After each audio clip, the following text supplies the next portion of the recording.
Hey, what's up you guys? Welcome back to the channel. In today's video, we're going to be upgrading the battery on my Toyota 4Runner.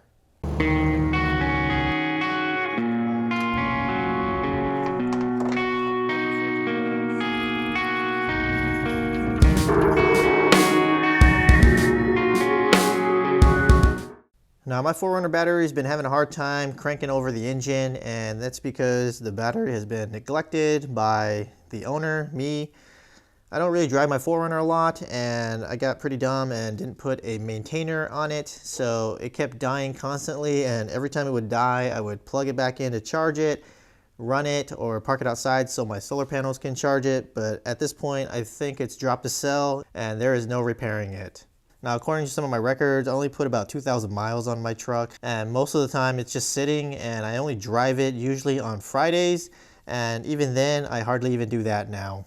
Now, I know some of you guys are hearing that, and I know that is a crime to this 4Runner, but I work from home, so I don't typically drive this vehicle, and gas prices have been high, and most of the time it just sits here, and I take my Toyota Prius.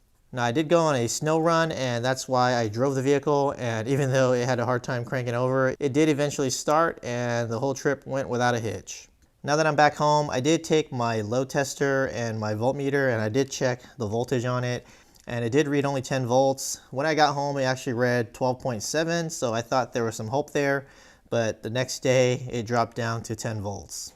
Now, batteries usually last 6 to 8 years in my experience anyways, and because of the neglect that I have on this battery, and also on my other vehicle as well, that one also died, and clearly I didn't learn my lesson, and now I have. Now, if you go back and look at some of the old forums, you'll see that the 27F battery actually fits in the Toyota 4Runner. The 27F is a little bit longer, and it also has more cranking amps and a little bit more reserve capacity. And to top it off, it's actually the same price, but for a bigger battery. And in my case, mine was actually on sale, so it was actually $10 cheaper for the bigger battery. So it was almost a no-brainer. So what I'm going to be doing is I'm going to be taking out my old battery and putting in the 27F size battery in there, so that way I can have more capacity for all my electronics. Now make sure you guys stay until the end of the video, because I'm going to show you guys how to buy the battery properly, so that way you get the full warranty and also the core charge back. Let's go ahead and get started with this job.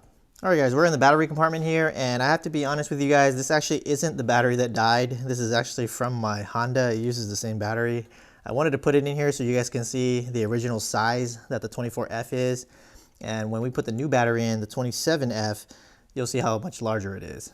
Now the 27F used to live in here, and I've already exchanged that battery out, and I'm going to put that new one in, but I wanted to show you guys this 24F so that way you guys can get a sense of what it looks like. Okay, with that out of the way, I'm going to go ahead and disconnect the battery. Now mine is a marine terminal, and yours is likely the stock terminals. You're going to use a 10mm to loosen the nut here. Mine's already loose, and I'm going to go ahead and take it off. And then same thing with the negative, like I said, mine's already loose. Okay, next thing we're going to do is remove the two 12mm here that hold down this hold down bracket. You can use a deep 12 or a shallow 12. All right, to save a little time, I'm just going to zip these off. All right, here's what they look like. This one should just lift right up. And then this J-hook in here, you're just going to drop it, twist it, and it should come out of this little hole here. Okay, at this point the battery is ready to come out, and this one doesn't have a carry handle, which is unfortunate, but luckily it does have a couple holes on the side here, and you can put a rope or a strap in here to help you carry this out. Alright, these wires were getting a little annoying and getting in the way, so I just used a bungee cord and just held it back here on one of the brackets and on the hood here. And also this battery is a little heavy, and to make it a little bit easier, I just used these holes on the side here and attached this strap, so that way I can pick it up and take it out. Alright, now that the battery's out, I wanted to show you guys what this J-hook looks like. So it kind of just lives in this little hole right here. When you tighten it, it can't come out. So you just got to drop it and then slide it out. Alright, here's both batteries side by side. Both of these are actually pretty new. This one is from January and this one is from December of 2023. Like I said, this is from my Honda, but this is the same battery you would use in your Toyota 4Runner. You can see here the specs are pretty close. The only difference is this battery is a little bit narrower here. It's about 10.5 inches in length. This one is 12 inches in length. I'll put the official specs on the screen so you guys can see it. So you can see here every single number is larger on this one than this one. And this one is actually $10 cheaper right now than this one. This one was about $110, and this one is $120. Obviously, you have to give them your core, but that's what the base prices are. So for me, it was a no-brainer just to keep going with the 27F, as it is bigger and it has more capacity than the 24F. Now, obviously, because it's bigger, it will weigh more, so you have to take that into consideration. And you can see here from the top, it is virtually identical. Really, the only difference, like I said, is the length here. This one's a little bit longer. And you can see here, the height is exactly the same, so it will not interfere with the hood. And also, make sure you get the F version on both of these, so that way the positive terminal is on this side and the negative is on this side, just like this one is.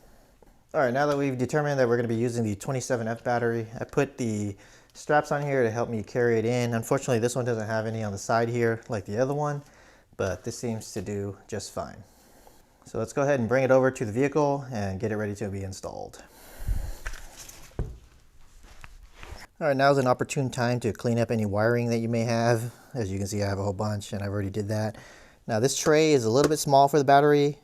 As you can see here, it only goes up to this point, but it should be fine. I've been running it for a while now. It's just going to hang over an inch and a half and it won't interfere. And my wires are still bungeed back there so they don't get in the way. So let's go ahead and put the battery in now. All right, go ahead and lift the battery in.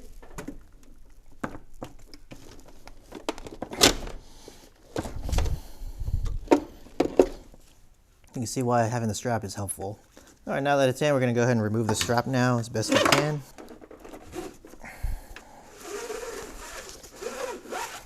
Now, hopefully when you put the battery in, you did put the positive post on this side, otherwise you're going to have to take it back out. All right, go ahead and grab your hardware for the battery hold down bracket. We're going to put this J-hook in there and try to sneak it through this hole right here.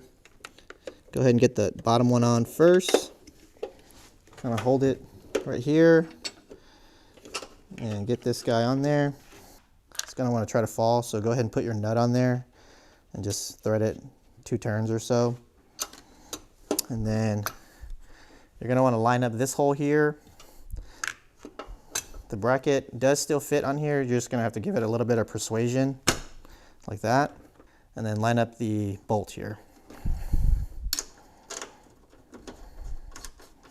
All right, go ahead and position the battery so that the bracket doesn't get in the way of this cap. You can kind of wiggle it around a little bit while everything is loose still. Just like that. And once you're satisfied, go ahead and tighten things down so that way the battery doesn't move. All right, I don't have a torque spec for you guys, but just decently tight. And this side, it seems like it's going to keep tightening. But if you can't move it and you're shaking it, it's not going anywhere, it should be good to go. All right, I'm going to go ahead and connect the positive now. Remove this bungee cord, remove this cap. Terminal post should be the same size, so you should be able to just put it right over. Tighten up your 10mm, mine's at 13. All right, I already removed the bungee cord on this one, and we're going to connect the negative onto this one. Go ahead and take off this cover. Post should be the same size again. And go ahead and tighten this 10mm. Again, mine's at 13. Okay, everything's all tight now and everything should be operational now. I'm gonna go ahead and turn on my under hood light here. And it looks like it's back on, so everything is working as it should be. Here's a view from the top with the new battery. You can see here the old one used to end right about here, and now it ends a little bit over here next to the radiator here, but it looks like it clears everything just fine. All right, guys, we're pretty much all done with the job here. As you can see, really simple and not much to do other than just making sure you buy the right battery. Now, the last tip I want to give you guys when purchasing this battery is to make sure you do it the right way. Now, you guys already know the size is a 27F. Don't just go to any auto parts store and tell them you want to buy a 27F battery, because what's going to end up happening is you're not going to get the full warranty if you buy a battery off the shelf and you don't tie it to a vehicle. Now, the reason why I know this is because the first battery that I bought was a 27F, and I told them just to let me buy the one off the shelf, and they didn't tie it to any vehicle, so they only gave me a 1-year warranty instead of a 3-year warranty.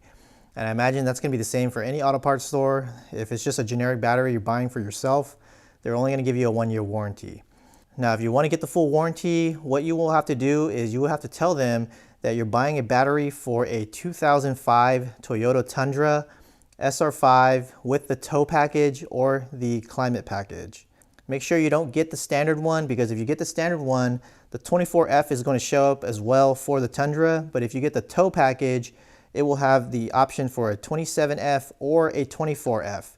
So that way you can get the 27F without having any issues and getting the full warranty. Another benefit to this is that way when you return the core, even though it's a 24F, it will still match their records, because the Toyota Tundra tow package can use either one. Don't make this mistake, because if your battery ends up dying on you before the warranty period, this is the easiest way you're going to get a replacement without a lot of hassle. I know we don't own a Toyota Tundra, but they don't need to know that. Well guys, hopefully this video was helpful. If it was, make sure you guys hit that like button down below. If you guys like videos like this and mods and upgrades, make sure you guys check out the other videos on my channel. If you don't want to miss another video, hit that subscribe button and hit that notification bell, so that way you're notified when a new video is uploaded. As always guys, have a nice day, and I'll see you guys in the next video.